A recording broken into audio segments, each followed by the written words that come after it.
Look, this my daughter. Check it out. Thank you. Today, Brooklyn is sharing her big dream with her favorite princess.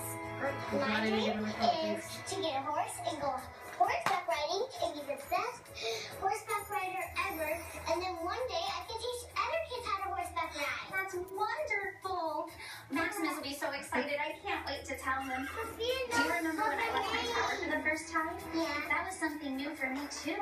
You are a Norman adventure, and this is my big adventure. Exactly. So, why do you think it's important to have big dreams? When you have big dreams, one day they can possibly come true, and then you can have a good time with everybody, and then you can